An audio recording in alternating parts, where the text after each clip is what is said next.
Here's your wrestling news for December 5th, 2021. And your headlines for today include major WWE show returning after a 7-year absence, Nia Jax refuses to acknowledge her WWE run, MJF possibly breaks character about promo battle with CM Punk, Xia Li set for WWE SmackDown debut next week, Tony Khan reveals AEW's Rookie of the Year, Triple H pulled against Jeff Hardy winning WWE title, Jeff Hardy on what moment from his career he finds shameful, WWE wrestler's insane 6-week body transformation, Scarlett Bordeaux feels joy and excitement since WWE release, Bryan Danielson says WWE overreacted when AEW started, Mandy Rose on her new reputation in WWE, released WWE wrestler makes her return at Triple Mania Regia, and more.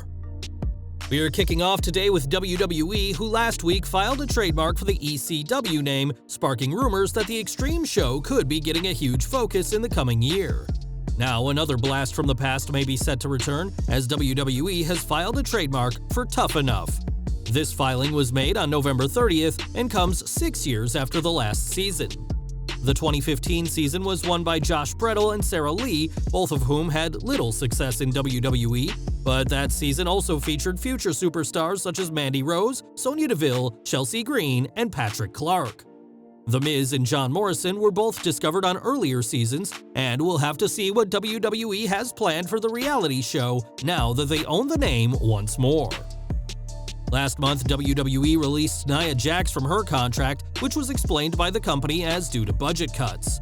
A former Raw Women's and Women's Tag Team Champion, Jax accomplished a lot in WWE, but you won't be hearing about her 6 years in the company from Jax herself. On social media, the former WWE superstar, who now goes by Lena Fanine, asked fans, "Who's Nia Jax?" refusing to acknowledge her time working under Vince McMahon. Although it was believed at the time that Fanine's vaccination status was a factor in her release, she's since claimed that it was because she asked for extra time off during her mental health hiatus. Lena Fanine has teased that her time in the ring is done, saying it's highly unlikely she'll ever wrestle again, and the woman once considered by fans a WWE lifer is distancing herself from the company. In AEW, MJF has established himself as a pillar of the company, and one of the best heels in the modern day. Debuting for AEW back in 2019, MJF is dedicated to his character as he never breaks kayfabe, and his dedication to his character both in and out of the ring has won over fans who love to hate him. On last week's AEW Dynamite, MJF and CM Punk had a war of words that saw both men reference WWE, with Punk bringing up names like The Miz and Triple H, while the Salt of the Earth compared Punk to John Cena. This segment has earned praise from fans and wrestlers alike, and in an interview with Busted Open Radio, MJF shockingly broke character, as he stated that his promo battle with Punk was truly special. "Look, I'd be lying if I said it didn't feel special. I think one of the reasons that we had over 1 million viewers watching our segment when we had the greatest verbal joust in the history of this sport is because it is special. It's something that people have been calling for a very long time.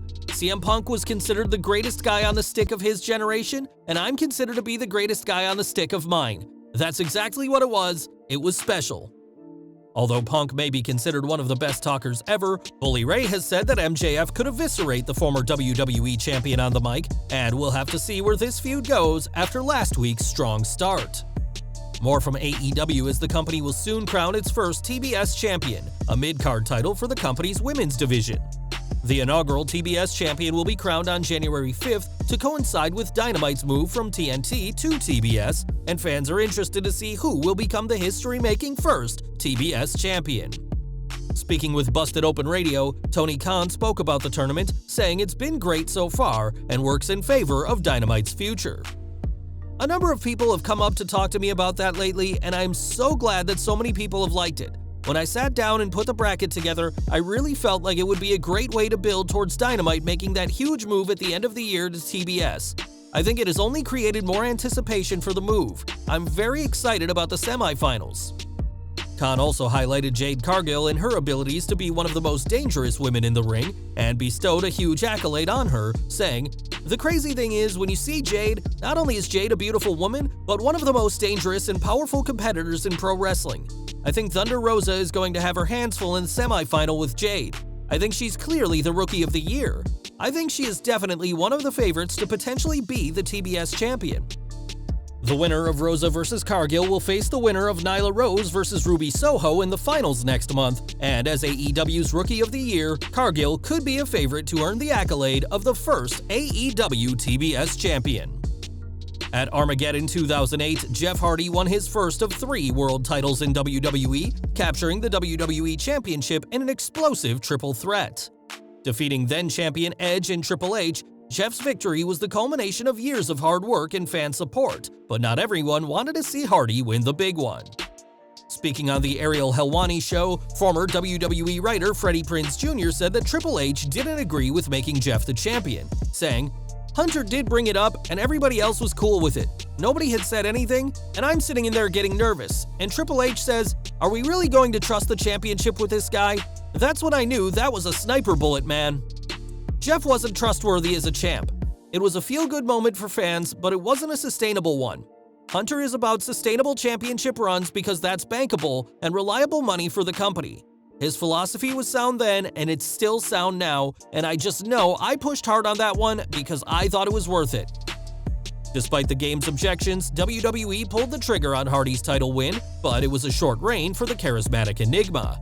Lasting just 42 days, Jeff would lose the title back to Edge at next month's Royal Rumble thanks to a heel turn by his brother Matt, but had Triple H got his way, Hardy would have never won the title at all. Jeff Hardy may be a former world champion and in 2021 is considered one of WWE's most beloved veteran superstars, but Jeff's road to being such a legend hasn't been easy. A decade ago, Jeff competed against Sting in the main event of TNA Victory Road, where he was clearly unable to work as he was under the influence of somas. Instead of the planned main event, Sting won the match and the TNA World Championship in under 2 minutes, and on the Broken Skull sessions, Hardy revealed why he took so many somas before the match. "We were gonna do this spot with his finish, the Scorpion Death Drop, but my head was gonna be in a chair, and I remember being scared of that. Oh, I might really hurt my neck doing that, but it's gonna be awesome if I don't. So yeah, I just took too much. By the time it was time for me to go out there, they had to find me." Hardy added that the match is the most shameful moment of his career, especially as Sting was an inspiration to him and a key part of him wanting to be a wrestler. The only silver lining is that this all-time low was a turning point for Jeff, who thankfully has been able to turn his life around over the past 10 years. At the start of the year, Lacey Evans was positioned to be the next Raw Women's Champion, but her real-life pregnancy derailed all those plans. Now, the sassy Southern Belle has given fans an update, as on social media, she posted a comparison photo, with the first being while she was pregnant and the second being just 6 weeks after giving birth. As you can see, Evans has undergone an insane body transformation in the past month and a half, and the Raw superstar certainly looks ready to return to the ring very soon. More release news now, as Scarlett Bordeaux was cut from her WWE contract last month alongside her fiancé Karrion Kross. Bordeaux has been busy since her release, as she's been taking bookings and has announced an OnlyFans account, things she'd never have been able to do if she were still in WWE. Appearing at a virtual meet and greet hosted by the Asylum Wrestling Store, something else she wouldn't have done under a WWE contract, Bordeaux discussed her departure, saying she'd gotten quite bored over the past 6 months, as she'd gotten complacent in NXT. Despite losing her job, The Smoke Show added that she's excited for the first time in a really long time now that she's out of WWE and able to make her own career in the wider wrestling industry. In WWE, Bordeaux had just one match, a non-televised dark match against Shotzi Blackheart in June, and there were plans for her to join Kross on the main roster, though that obviously never happened. Adding that she felt content at WWE, Bordeaux now has an array of opportunities ahead of her, and we'll have to see what else she has planned outside Vince McMahon's control. During the Wednesday Night Wars, AEW Dynamite and NXT went head-to-head for 76 weeks, with Dynamite winning in the ratings war the vast majority of the time. The war ended when NXT moved to Tuesday nights, but only after doing all they could to coax viewers away from AEW's flagship show. This included WWE immediately hoarding talent to lengthy, lucrative contracts when AEW first came into being, which one name familiar with both companies sees as an overreaction. Speaking to TV Insider, Bryan Danielson discussed the Wednesday Night Wars and how WWE went too far after realizing that AEW was a genuine threat to them. He said, "I don't ever focus on if something didn't happen that already happened, but I think this is a natural reaction to what has gone on. What we do know is people who were paid regular contracts will not have them anymore. For WWE, I think there was an overreaction when AEW started. Even when Ring of Honor got real hot with Cody and the Young Bucks, WWE felt they needed to sign up all the talent. They realized, our business is fine. AEW is catching up, they've done incredible for a company that's been around for less than 3 years. WWE is still making $1 billion, so they don't need to hoard all these talent.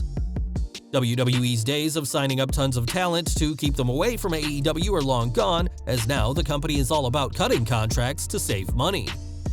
Cutting contracts has led to an influx of ex-WWE talent joining AEW, and with WWE unlikely to stop their never-ending budget cuts, fans can expect plenty more WWE superstars to be given a shot in the All Elite promotion. One name unlikely to leave WWE anytime soon is NXT Women's Champion Mandy Rose, who has been on a career renaissance since returning to the brand in July. Speaking on WWE Deutschland this week, Rose talked about the past few months and the huge boost of confidence she's had since becoming champion.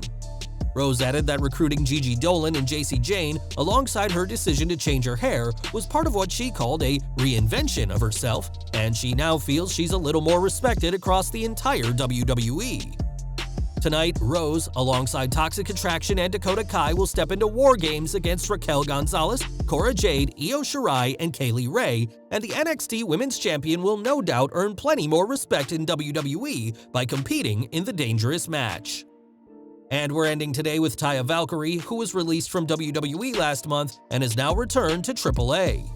At Triplemania Regia, the former Frankie Monet returned to challenge Reina de Reinas champion Deonna Purrazzo, and almost 2 years since her last AAA match, the former superstar is ecstatic to be back in the company.